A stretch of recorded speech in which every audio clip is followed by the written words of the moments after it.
because disappearances almost mean death in too many cases. But I think of the vulnerability of so many people in the camps right now. The government seems to be treating Tamils as a potential threat in their desire to root out the LTTE or any fringes of the LTTE. And it's scandalous that everybody should be considered guilty rather than innocent before being found guilty. A central register of detainees is an important protection for people, so that one of the women speaking earlier, I think, said there is a serious concern that as many as 13,000 Tamils have disappeared from the camps, or just it's not clear what's happened to those 13,000 people. There's just so many areas of the lack of clarity that this international commission or group, I think, is vital to ensure that justice be done in Sri Lanka. Why don't I close with a couple of ideas about how Amnesty can cooperate with Tamils and Sinhalese here too in Canada. First of all, I compliment and to say that I was really impressed with the amazing demonstrations across the country in different locations, including here in Edmonton, of so many Tamils to talk about their concern for their country and their families and their friends in Sri Lanka facing the threats that they've been facing these last number of months and years for that matter. It was just really impressive. As a person who's a community developer and who works for social justice here in Canada, you know, apart from human rights and my Amnesty role, it was just tremendously impressive. And I should share a conversation in which I took part in, I think it was March.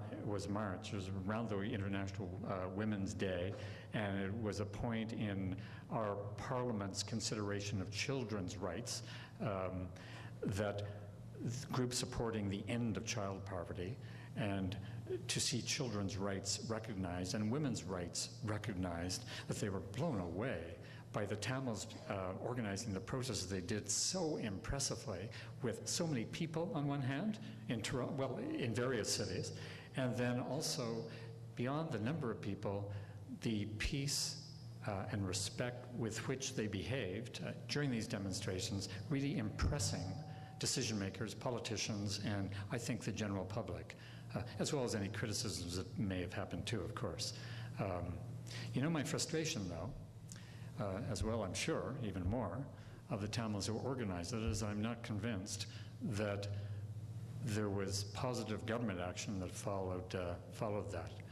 A couple of other people comment on that. Karen, actually, in particular, criticizes the Canadian government legitimately for its failure, I think, to uphold the human rights that is the tradition in this country. It makes me proud to be a Canadian, and I'm frustrated by the current government not doing that. I was very pleased in that context to see one member of Parliament here from Edmonton, an opposition party, but I think that's one key. I think it's important for Tamils to work with opposition parties as well as the government. We can't rely just on the Conservatives. Obviously, the Conservatives have illustrated that they have a lot to learn, shall we say, to understate it. I think Jack Layton and Linda here are excellent representatives, as well as other NDP members, and I think working with them is useful.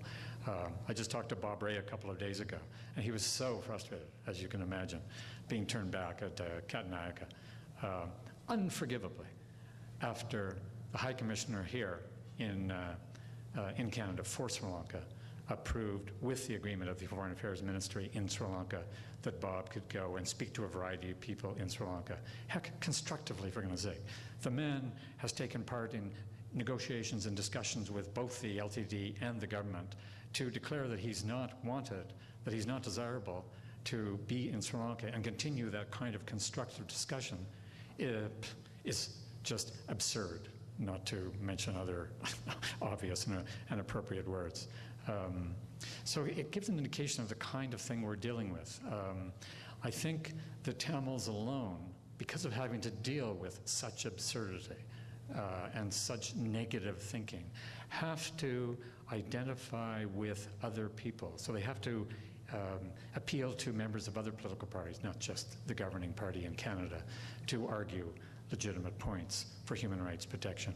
I think it's really useful to work with other groups too, to work with women's groups, to work with members of the labor movement.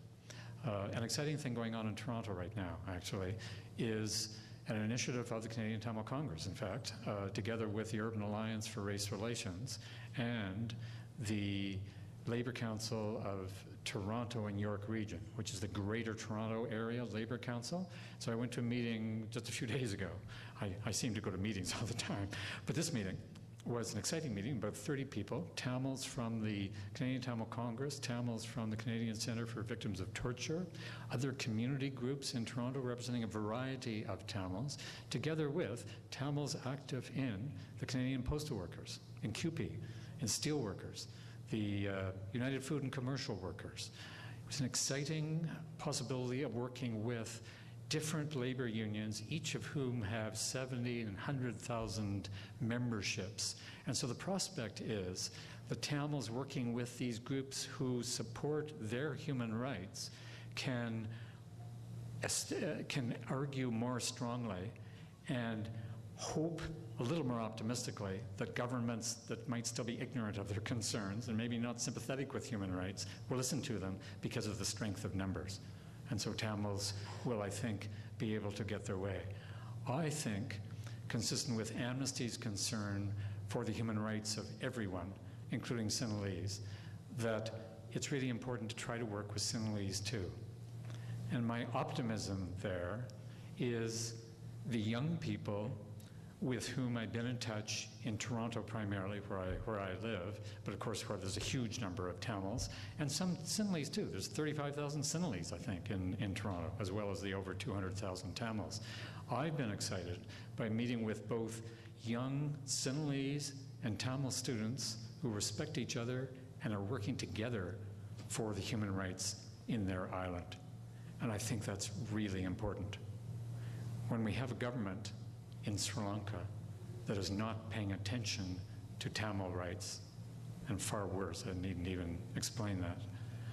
I think it's vital that that government here, from groups of Tamils working with Sinhalese in different places around the world for everyone's human rights.